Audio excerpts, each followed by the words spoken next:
এই যে ভোর 4টের সময় দধিমঙ্গল খাওয়ানো হবে। এখন আমরা সারা রাত ঘুমাইনি, তাও ওরা আমাদের ডেকে ডেকে ডেকে ডেকে ঘর থেকে আমরা নামতে চাইছিলাম না। নাও এবার শুরু হয়ে গেছে, 3:57 বাজে, 4টের সময় একদম কারেক্ট টাইমে ওকে খাওয়ানো হবে, তো সেই জন্য আমরা অপেক্ষা করছি।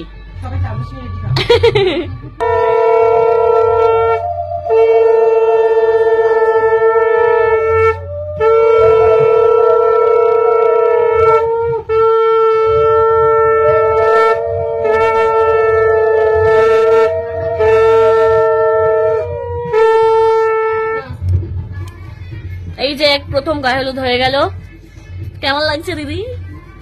আমার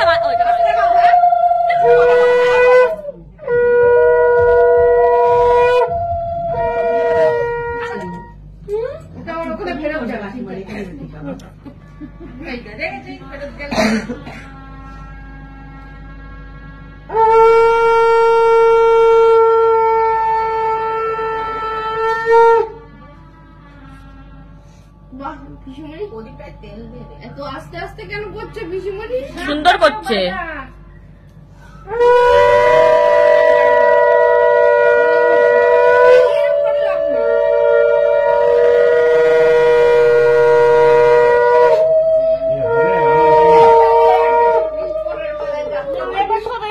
এখনই দই চিড়ে খেয়ে নিচ্ছে সারাদিন, এরপরে আর কিছু খাবে না তুমি, ঠিক আছে? পেট ভরে দই চিড়ে খেয়ে নাও এখনই, এরপরে উপোস। উপোস শুধু লেবুর রস খেতে বলেছে এরা সবাই, লেবুর রস, আর কিছু না, শরবত, শুধুই শরবত খাওয়া হবে এরপরে। যা খুশি তাই এখন খেয়ে নে, এতগুলো মিষ্টি দই চিড়ে সব খেয়ে নে তুই এখনই। যা খুশির মধ্যে মিষ্টি আর দই চিড়ে আছে, খেয়ে নাও সুন্দর করে। এবার মনের মধ্যে কিরকম হচ্ছে দিদি?